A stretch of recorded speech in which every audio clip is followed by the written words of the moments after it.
Hey there and welcome to Tour Confidential. I'm Ryan Aselta, joined by Marika Waschishin and Connell Barrett. And guys, opening week of the PGA Tour season is in the books. Brendan Steele wins the first event of the new season. But a familiar name towards the top of that leaderboard, Phil Mickelson. We've seen a lot of that this year. Marika, when you look at Phil, how he performed this year at 46 years old, what do you make of the way he was so competitive consistently all year long? Well, my inner Phil fan is thrilled about his performance on the 2016 season. It was awesome to watch him come back to form. It seems like he's like a fine wine. He's getting better with age.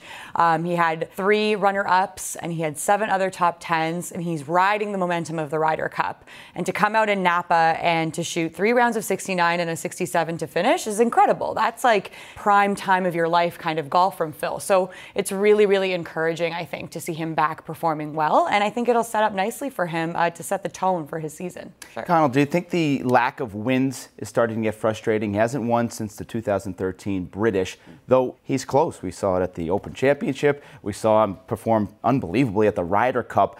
Do you think the lack of wins is starting to eat at him a little bit? Sure. When you win 42 times on the PGA Tour and then endure a 3-year dry spell, it's going to get to you. Phil's standards are very high, but he says all the right things, and I like the way he talks like a young player or tour rookie. This week he said, you know, I'm moving in the right direction. I've seen a lot of progress this year. And this is a guy who's already in the Hall of Fame.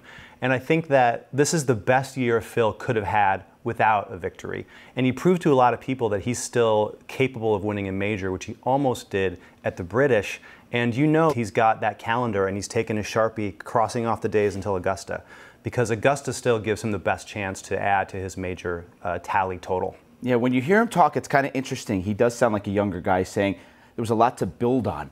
A 46-year-old isn't really looking to build on his career at this point, but there are some things to be concerned about, guys. When you look at his game, he said his iron play was probably the best it's been in 10 years. But the big problem we've seen before, Connell, the driver. And he says himself, that's what he's going to work on this offseason. If he can get the driver going, could we see him again in the winner's circle? He'll never get the driver going. He's Phil Mickelson. He's already never found a fairway. Phil's never going to be a fairways and greens guy. That's not how he won his 5 majors, and it's not how he might add a 6th. And I think he will. At 47 this coming June, he would love to be the oldest U.S. Open winner of all time. His eyes are on history, on his Hall of Fame record.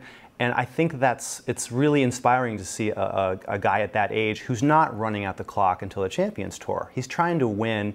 He's trying to make hay while the sun is shining, and that's great to see, and it's great for golf without Tiger Woods on the horizon right now. Yeah, Marika, when you look at his struggles with the driver, 141st in total driving, how do you look at it? Do you say that's a big problem, or do you say to yourself, he's 141st and he's still contending week after week on tour? Pretty amazing. Drive for show, putt for dough, right? I'm sorry to bring out that cliche, but I'm going to throw in Jordan Spieth's name there. He had a lot of trouble off the tee this year, and maybe it showed up a little bit. He still won twice on tour, and Phil has been close to winning on tour a number of times this year. I think that Phil has a whole bunch of other things going for him. Like you said, his iron play. He's been better around the greens. He's got those amazing flop shots when they're not going over the hospitality tents, when they're staying on the greens. But, you know, I think, and he's got the charisma too. You know, he's really, like you said, he's not biding his time until he goes to the next tour. He's really enjoying it, and I think that if he's having a good time out there, he's going to do well. Go to a tour event and watch the